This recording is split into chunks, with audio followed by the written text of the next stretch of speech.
marach kwa jabilo. Ing'eni abiro iri ka ba. Ng'eni ni ng'ado na gari yake biro ti biro ok ni koro biro ka biro ti biro. Ani isebedo ka ng'ado na gari yako pile. But makawuono to kane ka dhi ng'ado ni rieko. Samoro in gi weche mang'eny. Ing'eni last time na ng'ado ni rieko ni posa kata gima ne miya kata siling adi onge. Kuom yo nyalo bedo. Odiochieng' machielo chabene ni chaki biro chaka ng'ado ni rieko. Aseng'ado ni rieko koro ma koro ibiro ni mama radek ang'o misemiya. Dong ine kaka piny tek mane momiyo lakini kawuono awuotho maber. Mane tija ng'ado ni rieko ne tija monego bed ni chula. Ok ni mano tiji.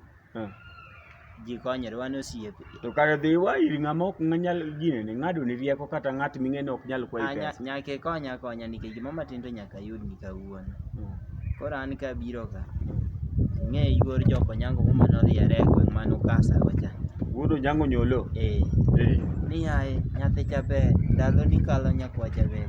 Dong' an anyisi ni kik ikaw nyakono but in insist ni yawa jogo segamo na nyakoni. Na inyisi ni bwana werigo. Gimomiyo na insist wuod Kiliopa mano siebni cha dong' ka ne sema ni tiyo Kiliopa pande mano majalemone mano yuor ng'ane yuor Akoth nyolo mano chi wuod dage jalemb wae daucha mano koro ing'e no nyisa ni nyathindo dal ni be kal kona ni wuon gi lemo neno ga gik moko maboyo to kanena agora lab lepa matene koro wuon gi mano ketie lamo wuoi ne mano kona ni baba gi neno mabor embo se neno gima neno no bele na di yawre is okay dong'ano na chwadra agora mapenzi proceed my DJ ka segora yes dong' akaw wadagi nyathi nikech kaka ng'e tich atiyo ga soja gotieno koro an nawacho ni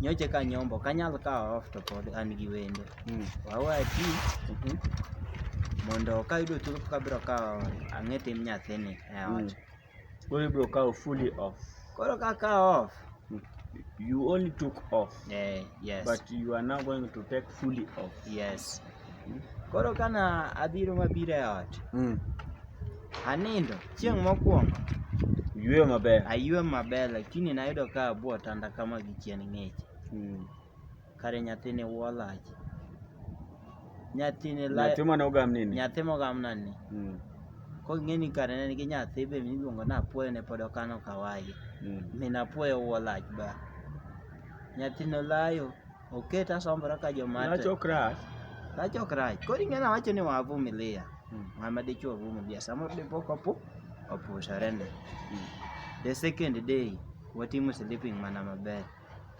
utimo sleeping maber utimo sleeping ng'eni bwana utimo sleeping kode watimo sleeping kode utimo sleeping uchako timo sleeping mwatimo sleeping chiko kaka buok sechwado lach koro penjo na en ya sama nikawe niere koso ne okiaye ng'eni nochuna eto be naere nus ng'eni lab matindi ituomo mago ji king'ado half moko tiweye koro dwa riembe koro kony ng'ama nyisi an ing'eni anyalo nyisi kaka inyalo riembo jaodi bwana an profesa e riembo mon une manochuna gi dhakono anyalo wenu koro kidwa ni dhi riemb dhakono is okay wacho ni koro ok idware dong tim niya dhi manyo gino dhi kawo orwako ga thong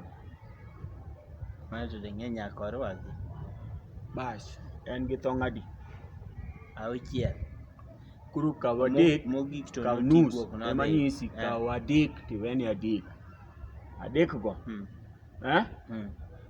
kaw achiel itere dho angach machielo tere dho kanisa mar adek rwake wiyi iwinjo atimo ang'o wiya irwake wiyi koro odiochieng' mokwongo rwak thong' mare no e wiyi tiwuoth go ti kal go dhoget kama me kalo kirwako go ti nyono mani kete dhoget cha. Then machielo ichak irwako wito kigi kedho chach.